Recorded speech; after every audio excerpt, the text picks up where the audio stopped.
کے ضائع چلا گیا. میں نے 10 سال محنت کی، حاصل کوئی نہیں. یہ ثمرات کیا ہے؟ محنتوں کے ثمرات کا ضیاع. کوشش آپ نے کی، قسمت کی خوبی دیکھیے، ٹوٹی کہاں کمن، 2-4 ہاتھ جب کے لبے باب ہے. Be prepare. ایک شاعر کے یہ اشعار ہیں، وہ کمیونسٹ تھا، میں نام بھی نہیں لیتا، لیکن یہ کہ یہ اسی انقلابی، چونکہ ان کا بھی ایک انقلابی نظریہ ہے، انقلابی عمل میں یہ سارے مراحل آتے ہیں. کوئی سیٹ بیک آیا، فرض کیجئے کوئی ناکامی ہو گئی، تو اپنے ساتھیوں کو دل بڑھانے کے لیے یہ فصل امیدوں کی ہمدم اس بار بھی غارت جائے گی، سب محنت صبح و شاموں کی اب کے بھی اکارت جائے گی. میرے نبی کے ثمرات کا لفظ یہاں آیا ہے، بنقص من الاموال والانفس والثمرات. سب محنت صبح و شاموں کی اب کے بھی اکارت جائے گی. دھرتی کے کونوں کھدروں میں پھر اپنے لہو کی کھاد بھرو، پھر مٹی سینچو اشکوں سے، پھر اگلی رت کی فکر کرو، پھر اگلی رت کی فکر کرو. جب پھر ایک بار اجڑنا ہے، ایک فصل پکی تو بھر پایا، تب تک تو یہی کچھ کرنا. ایک مقصد ہے سامنے، انقلاب برپا کرنا ہے. ایک کوشش ناکام ہو جائے کوئی پرواہ نہیں، ریسٹ. پھر تیار رہو ناکامی کے لیے. ایسا نہ ہو جو انگریزی میں کہتے ہیں hope for the best but be prepared for the worst. ایسا نہ ہو کہ دوسری مرتبہ ناکام ہو کے بددل ہو جاؤ، تمہاری ہمتیں جواب دے جائیں. نہیں، پہلے سے تیار رہو کہ دوسری مرتبہ بھی ناکامی آئے تو آئے، لیکن جب تک کہ کامیابی حاصل نہیں ہوتی ہمیں یہ کام کیے تھے. دیکھیے سیرت میں آیا کہ نہیں یہ واقعہ. بدر میں مسلمانوں کو فتح ہوئی تو احد میں زخم پہنچی کہ نہیں؟ 70 صحابہ شہید ہوئے کہ نہیں؟ اگر ان کی ہمتیں جواب دے جاتی تو گاڑی کیسے چلتی آگے؟ تو فرمایا وَلَنَبْلُوَنَّكُمْ بِشَيْءٍ مِّنَ الْخَوْفِ وَالْجُوعِ وَنَقْصٍ مِّنَ الْأَمْوَالِ وَالْأَنفُسِ وَالثَّمَرَاتِ. ہم تمہیں لازماً آزمائیں گے، خوف کی کیفیت سے، فقر و فاقے کی کیفیت سے، بھوک سے، جان کے نقصان سے، مال کے نقصان سے، محنتوں کے حاصل کے ضائع ہو جانے سے. وَبَشِّرِ الصَّابِرِينَ. اور اے نبی بشارت دیجئے صبر کرنے والوں. الَّذِينَ إِذَا أَصَابَتْهُمْ مُصِيبَةٌ، وہ کہ جب ان پر کوئی تکلیف آئے، کوئی مصیبت آئے، کوئی آزمائش آئے، قالوا انا للہ وانا الیہ راجعون، وہ یہ کہے کہ ہم اللہ ہی کے ہیں، اللہ ہی کی طرف لوٹ جائیں گے. یہ وہی انداز ہے جو میں نے فارسی کا شعر سنایا تھا آپ کو کہ سر تسلیم خم ہے جو مزاج یار میرا. وہ ہمارا مولا ہے، ہمارا آقا ہے. اگر اسے یہی منظور ہے تو ہمیں بھی یہی منظور ہے. میں نے تسلیم و رضا کی بات کی تھی نا، آپ کو کچھ شعر سنائے تھے. ایک شعر اور سنیے، اور یہ کس کا ہے؟ محمد علی جوہر کا. ایک مرتبہ جیل گئے، ان کی ایک بیٹی جوان بیمار ہوئی، فوت ہو گئی. باہر چھوڑا انگریز نے، جاؤ بھائی دفن کر دو بیٹی کو. دوسری مرتبہ جیل گئے، دوسری جوان بیٹی اسی مرض میں مبتلا ہوئی. اب یہ جیل میں ہے، خبر پہنچی کہ دوسری بیٹی کے اوپر بھی اسی مرض کا حملہ ہوا ہے.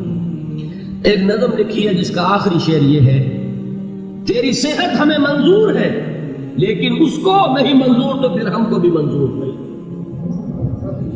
یہ ہے، جب تک یہ کیفیت نہ ہو اس میدان میں آدمی ثابت قدم نہیں رہ سکتا کہ میرے رب کو اگر یہ منظور ہے تو یہی مجھے منظور ہے. اور تیری صحت ہمیں چاہیے تو ضرور، لیکن ہمارے رب کو منظور ہے تو ہمیں بھی منظور. راضی برضائے رب. وَبَشِّرِ الصَّابِرِينَ الَّذِينَ إِذَا أَصَابَتْهُمْ مُصِيبَةٌ قالوا انا للہ وانا الیہ راجعون. نہ شود نصیب دشمن کے شود ہلاک تیغت، سر دوست سلامت کے تو خنجر آسمان. اولئک علیہم صلوات من ربہم ورحمہ. یہی ہے وہ لوگ جن پر ان کے رب کی طرف سے عنایتیں ہیں اور رحمتیں ہیں. واولئک هم المہتدون. اور یہی ہے وہ لوگ جو کامیاب ہونے والے ہیں، ہدایت پانے والے، ہدایت یافتہ. اسی سورہ بقرہ میں ذرا آگے چل کر، یہ تو ہے 20واں رکوع، 19واں رکوع، 21ویں رکوع کی پہلی آیت ہے: لیس البر ان تولوا وجوہکم قبل المشرق والمغرب ولکن البر من آمن باللہ والیوم الآخر والملائکۃ والکتاب والنبیین وآتى المال على حبه ذوي القربى واليتامى والمساكين وابن السبيل والسائلين وفي الرقاب وأقام الصلاة وآتى الزكاة والموفون بعهدهم إذا عاهدوا والصابرين في البأساء والضراء وحين البأس. اب یہ آیت جو ہے سورۃ العصر میں جو مضامین آیت ہے سارے اس میں موجود ہیں.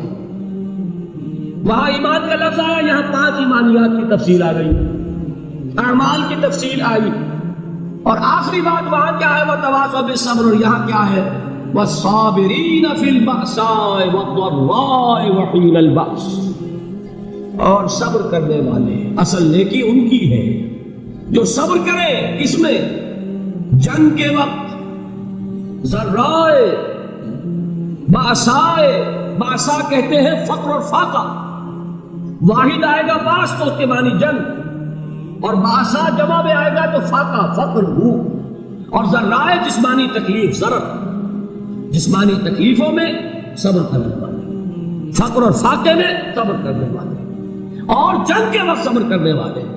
اولئک الذین صدقوا واولئک هم المتقون, یہ ہے وہ لوگ جو صبر کرنے والے ہیں, یہ ہے جو سچے ہیں, جو اپنے دعوے میں نیکی کے اور ایمان کے ثابت ہیں, اور یہی وہ لوگ ہیں جو متقی. اگلی صورت ہے سورہ آل عمران, اس میں 2 لفظ آئے ہیں آخری آیت, یا ایھا الذین آمنوا اصبروا وصابروا ورابطوا واتقوا اللہ لعلکم تفلحون.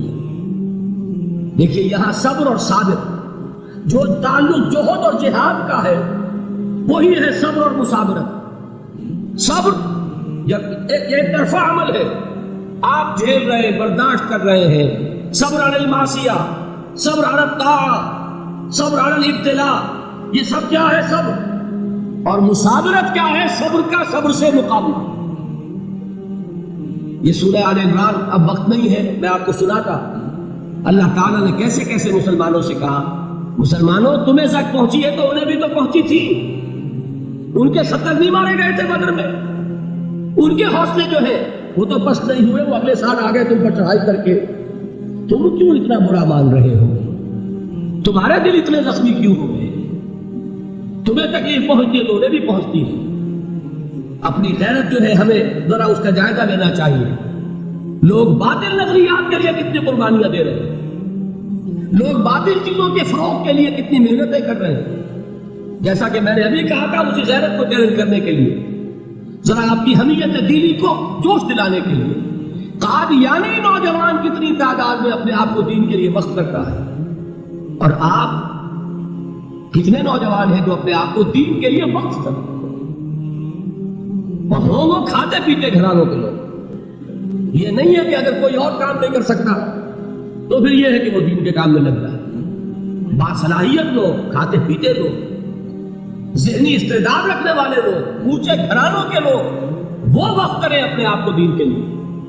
اس کے بغیر کیسے باہر آ جائے گی, کیسے عورت آئے گی. تو دنیا میں باطل نظریات والے جو ہیں, یہ بات کہی گئی ہے مسلمانوں تم اگر توحید کے لیے لڑ رہے ہو, دیکھتے نہیں ابو جہل کو, اس نے گردن کٹوائی ہے شرک کے لیے, شرک کے لیے گردن کٹوائے, اور تم توحید کے لیے گردن کٹوانے کو تیار ہو. اس نے گردن کٹوائی کہ نہیں کٹوائی, اور کس طرح کٹوائی ہے, کیونکہ بڑا متکبر قسم کا, فرعون قسم کا شخص تھا. جب گردن کاٹنے لگے تو کہتا ہے ذرا نیچے سے کاٹنا, تاکہ جب تم نیزے کے اوپر چڑھاؤ میرے سر کو تو اونچا نظر آئے والوں کو سردار کا سر. وہ بدبخت مرتے ہوئے بھی جو اس کی ایک کیفیت تھی نا, اس کو ذہن میں رکھی. تو یہ اس لوگوں نے قربانیاں دی, جانے دی. تو فرمایا اگر تم ان سے زیادہ قربانی نہیں دو گے, جو نوٹ کر لیجیے اس کو, مجرد اگر حق کو غالب کرنا اللہ کے ذمے ہو تو آنے واحد میں غالب کرنے کا تمہیں تکلیف دینے کی ضرورت ہے. سمجھ رہے کیا اللہ کے مقابلے میں کوئی باطل کی طاقت ٹھہر سکتی ہے؟ یہ تمہارے ایمان کا امتحان ہے, یہ تمہارے خلوص کی آزمائش ہے, یہ تمہارے امتحان کا ثبوت درکار ہے کہ اللہ تعالیٰ دیکھنا چاہتا ہے تم اس کے لیے اپنی جانیں قربان کرنے کو تیار ہو کہ نہیں, تم اس کے لیے تن من دھن لگانے کو تیار ہو کہ نہیں. اور یہ جان لو کہ اگر کفار اور مشرکین اور ملحدین اور باطل نظریات والے وہ جو کچھ قربانیاں اپنے باطل نظریات کے لیے دے رہے ہیں ان سے زیادہ اگر تم نہیں دو گے تو حق غالب نہیں ہوگا۔ انہوں نے جو صبر کیا ہے اپنے باطل نظریات پر، اگر تم اس سے زیادہ صبر کا ثبوت نہیں دو گے اپنے اس حق پر تو حق غالب نہیں ہوگا۔ اس لیے فرمایا یا ایھا الذین آمنوا اصبروا وصابروا، نہ صرف یہ کہ صبر کرو بلکہ صبر میں اپنے دشمنوں سے آگے نکلو، ان کے صبر سے بڑھ کر صبر کرو۔ ورابطوا، مرابطہ کہتے ہیں چوکس رہنا، ہوشیار، پہرا دو، ایسا نہ ہو کہ دشمن جو ہے غفلت میں تمہارے اوپر کوئی حملہ جو ہے کر بیٹھے۔ واتقوا اللہ، اور اللہ کا تقوی اختیار کرو لعلکم تفلحون، تاکہ تم فلاح پاؤ۔